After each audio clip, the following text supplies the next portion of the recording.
Do you swear that the testimony you will give before the subcommittee will be the truth, the whole truth, and nothing but the truth, so help you God? I do.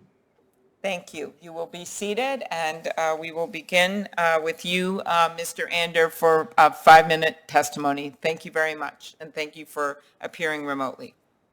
Thank you. Chairwoman Klobuchar, Ranking Member Lee, and members of the subcommittee, my name is Kyle Andeer, and I am Apple's Chief Compliance Officer. I appreciate the opportunity to offer testimony about Apple's App Store. Some of you may have an iPhone with you right now. I hope that's the case because we believe our products deliver the best possible customer experience. To do that, we work constantly to innovate.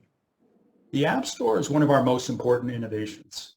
It is a critical feature of iPhone, providing customers access to nearly 2 million apps, allowing you to hail a ride, order dinner, listen to music, and so much more, all from your iPhone.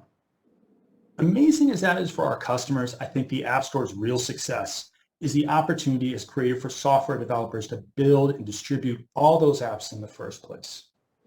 Today, an entrepreneur with a great idea can use the App Store to build an app and instantly reach customers across the entire world, all from her home. It's easy to take that for granted, but it wasn't always this way. When we introduced the App Store in 2008, creating software was difficult and often expensive. Developers had to pay for the tools they needed to build and test their products.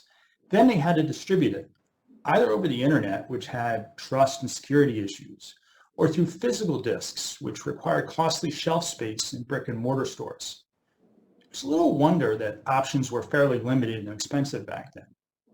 The App Store changed all of that. It truly revolutionized software distribution. First, the App Store is curated.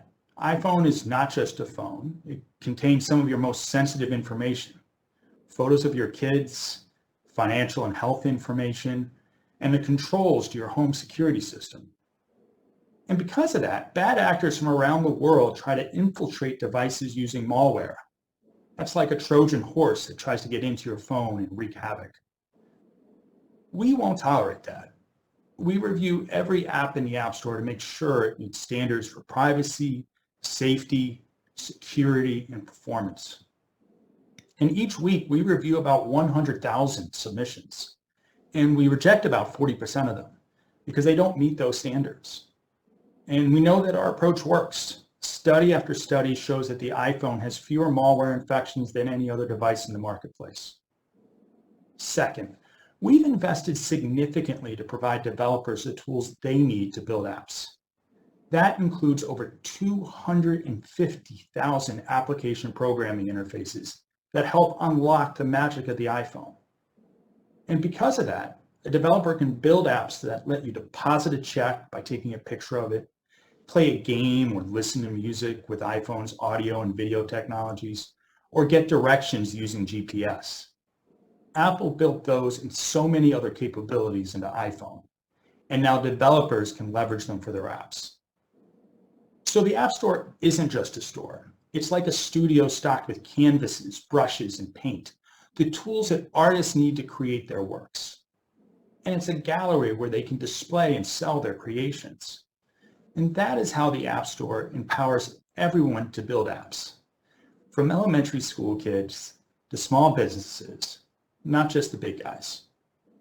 Third, the App Store is a great value for developers. The developer keeps 100% of the money she makes for the vast majority of apps on the App Store, about 85% of them. The commission charged to other developers, those selling digital goods, initially was set at 30%, which is a competitive rate today and a far cry from the rates charged for software distribution when the App Store was launched 12 years ago. Since then, we have never raised the commission. We've always lowered it, as we did again last year for small businesses. Today, the commission is almost always just 15% in those instances when it is required. We're proud of the store we've built, the jobs it has created, and the economic opportunity it's supported. It's the sort of thing that is possible when competition is fierce and fair. Apple, after all, was started by tinkerers and dreamers, and we became successful over time because we had an opportunity to compete. We were in a street fight back then, and we still are today. And we like it that way because we know that competition spurs innovation, and with it, more and better choices for customers.